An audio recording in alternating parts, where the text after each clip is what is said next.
Okay, today I am going to be brewing up a 1 gallon batch of beer. And in front of me I have my 1 pound of dried malt extract, extra light. I have some crystal malt with some chocolate malt and some Maris Otter malt in there for my grains. I have an ounce of East Kent Golding hops right here, a packet of SO4 English ale yeast, and my instructions right here. So I am going to take some water and start heating it up.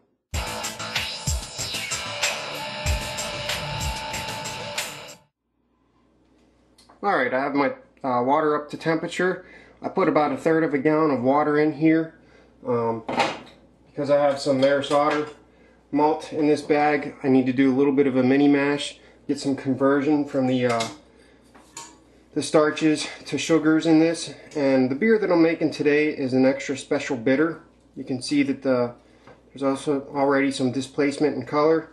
You're going to steep this for about 15 to 20 minutes. About 155 degrees. I turned the burner off so that you don't scorch your grains and you don't raise the temperature too much. But the extra special bitter, don't let that name deceive you. Just because it says that it's bitter doesn't necessarily mean that it's bitter.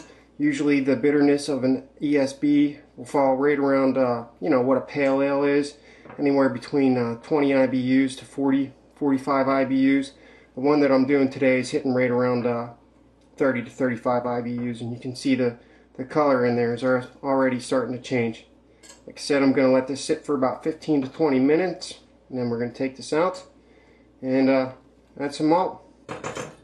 Simple as that.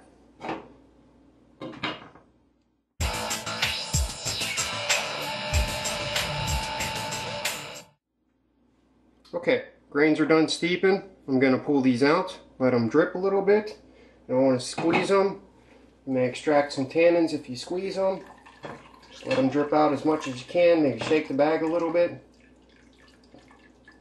It already smells good in here.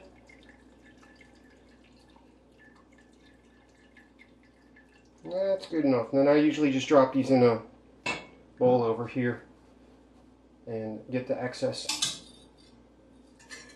sugars out of there and then dump them back in. I have the rest of the 1 gallon of water that I'm going to be using to make this 1 gallon batch of beer. I'm going to dump this in right now. That's going to cool down the actual wort. And what I'm going to do is I'm going to add all of my dried malt extract right now. And the reason why I like adding the dry malt extract to the cooler water is because it actually breaks down a lot easier than in hot water. In hot water it really clumps up on you, gets really sticky and nasty, and it's just a little bit more difficult to work with. But this stuff dissolves really easy, especially if you have a whisk. You can see it's almost already dissolved right now. And once I get this dissolved in here, I'm going to turn up the heat and bring it up to a boil.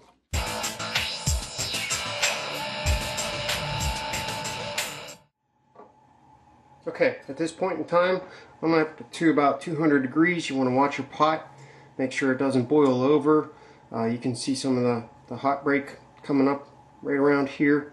If you don't watch your pot at this point in time, you can turn around and in 10 seconds you can have a really bad, icky, sticky mess all over the place. This is some of the leftover juices that I got out of my bag. I'm just going to add those in. Not much, but every little bit helps. Once we get this up to a boil, we're going to add our hops. Now, one thing that I wanted to talk to you about in further was doing 1 gallon batches. And the nice thing about doing 1 gallon batches is that you can do a full wort boil right on top of your stove. And you don't need to purchase any additional equipment like a big 7.5 gallon kettle to do a full wort boil or a turkey fryer. I'm using my spaghetti pot right here, and I can do my full boil right inside of this spaghetti pot. So it's really cost effective to do 1 gallon batches of beer. And another nice thing about doing 1 gallon batches of beer is that instead of being bound by 2 cases of beer and making 2 full cases of beer and having the possibility of you not liking that style of beer, you can do a smaller batch, a 1 gallon batch, and have 10 bottles of beer that you can try out and sample and see if you like that style of beer. On that same note, you can have a nice variety of of beer stocked in your fridge because you're doing a 1 gallon batch of beer. So you could have some porters, some stouts, some, you know, honey wheats. You can do some hefeweizens. You can have a nice variety of beer in your refrigerator instead of just being stuck with 2 full cases of beer. This is getting up to a boil here. And another good thing about doing the 1 gallon batches is cooling. I'm just going to cover this up whenever we're done boiling this, and I'm going to stick it in my freezer to cool it down. You don't need, you know, any kind of immersion wort chillers. You could do an ice bath on this if you want. It's up to you. Now right now you can see this is starting to boil up a little bit right here. You want to watch this. I'm going to do a potential boil over real quick here just to show you how fast this can start foaming up on you, because it doesn't take much. It's starting to boil real good. See how this foam is starting to rise right now? Starting to rise real good. This can easily lead really fast to a boil over. I'm going to cut this heat down, blow on it, so that I don't get a boil over. You do not want to add your hops at this point in time because it'll actually foam up even more. You just want this to get boiling. You want that hop break, which is coagulated proteins. What happens is they start clumping together and they get heavier and they'll start falling down to the bottom of the pot. Right now they're at the top, and once they start falling and subsiding to the bottom, that's when I'm going to add my hops. Really important to watch your boil. You do not want to mess. Your wife will kill you.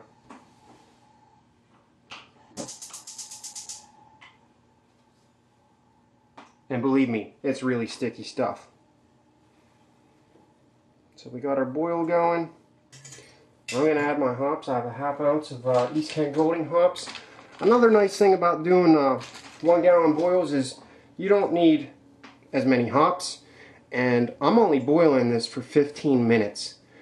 With a ½ ounce of hops, the 15 minutes will give me enough bitterness and IBUs to be within style of the style guidelines for this beer, and at the same time that 15 minutes will give me some flavor from these hops too. So you killed 2 birds with 1 stone. Instead of having to boil for 60 minutes for bittering addition hops and then adding your flavoring addition hops, you just get it all done in 1 shot.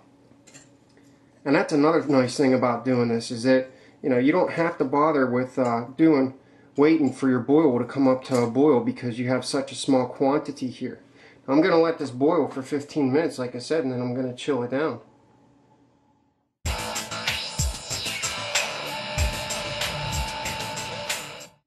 Okay, the wort's been chilled, and right now what I'm going to do is I'm just going to strain this out through this strainer, get all those hops out of there. So when you go to bottle, you don't have a lot of debris and stuff going into your bottles. And we're going to let that strain out a little bit.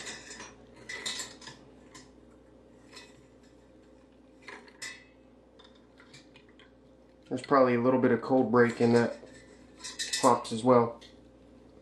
And that's it. We are done brewing up beer. Sprinkle some of your yeast in here like this. You're going to want to let this sit for about 7 to 10 days and do its primary fermentation.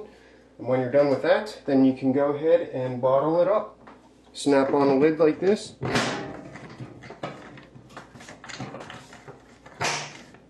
And that's it. That's how simple it is to make beer.